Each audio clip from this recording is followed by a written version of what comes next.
ময়না রাসমেলার মাঙ্গলিক অনুষ্ঠান কবে থেকে শুরু হবে?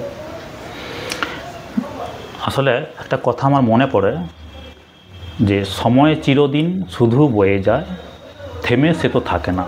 সত্যি সত্যি দেখতে দেখতে একটি বছর অতিক্রান্ত হয়ে গেল। আমাদের ময়না রাসমেলা বছর 465তম বর্ষে পদার্পণ করেছে। ময়নাগড়ের কুলদেবতা প্রতি বছরও নয় এবছরও আগামী উত্থান একাদশী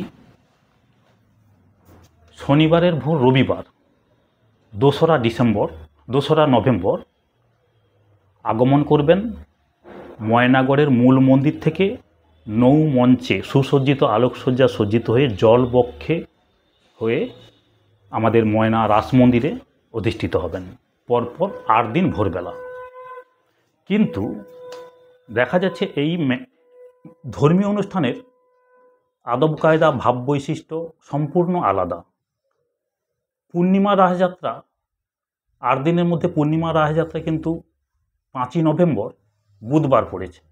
আর ওই বুধবার ঠিক সন্ধ্যা 6টায় ময়নাগড়ের কুলদেবতা অনুরূপভাবে অন্যান্য দিনের মতো ঠিক আলোকসজ্জা সুসজ্জিত নৌমণ্ডপে হয়ে কালীদহের জলবক্ষে তিনি ঘোরাঘুরি করবেন, অর্থাৎ জল বিহার হবে। আর তখনই সেই জল বিহার প্রাককালে আপনারা দেখতে পাবেন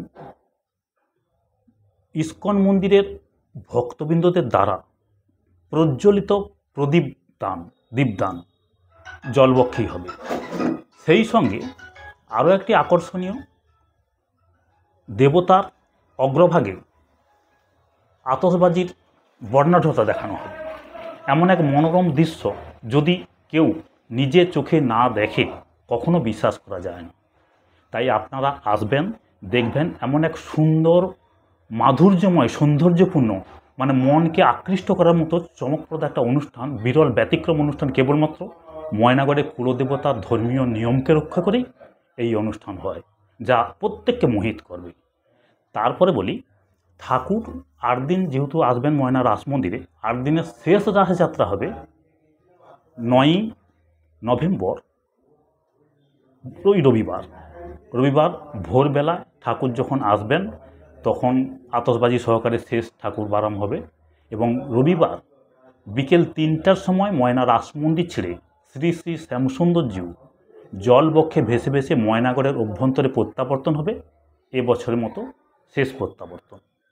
ঠাকুর চলে গেলেন, কিন্তু ঠাকুর চলে গেলেও আমাদের ময়না রাসমেলা থাকবে।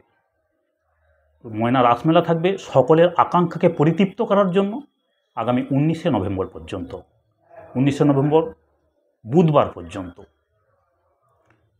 তাই আমি একটা কথা বলি যে সত্যি সত্যি আমাদের শ্রী শ্রী শ্যামসুন্দর জিউ ময়না রাসযাত্রা ও মেলা আবির্ভাব মানব মনে অনাবিল আনন্দ ও কৌতূহল উদ্ভাসিত হয়। শরতে শুভ্র মেঘমালা, হেমন্তে হিমেল হাওয়া, অপরূপা রূপসী বাংলা, এমন এক ঐতিহাসিক মনোরম দৃশ্যের প্রেক্ষাপটে ঋতু সন্ধিক্ষণে আমাদের ময়না রাসমেলা হবে ধর্মীয় অনুষ্ঠানকে কেন্দ্র করে। তাই এই মেলা এবছর 465তম বর্ষে পদার্পণ করেছে। আপনাদের উৎসবের দিনগুলোতে আপনাদের শোভন সুন্দর নির্মল আগমন এবং নিবিড় সাহচর্যে অঙ্গে অন্তরে মেলা উত্তরোত্তর শ্রীমণ্ডিত হয়ে মধ্যমণিরূপে বিরাজিত হোক, এটা আমরা কামনা করি। আপনাদের প্রত্যেককে সাদর আমন্ত্রণ জানাই এবং সহযোগিতা কামনা করি। সেই সঙ্গে বলি যে যেহেতু এমন এক ধর্মীয় অনুষ্ঠান, তাই অগণিত ভক্তমণ্ডলী মহোদয়াগণ এবং আপামর সকল জনসাধারণকেই মেলা কমিটির পক্ষ থেকে প্রীতি শুভেচ্ছা ও অভিনন্দন জানাই। নমস্কার। আমার নাম সৌমিত্র নায়ক, ময়না রাসমেলা কমিটির কোষাধ্যক্ষ।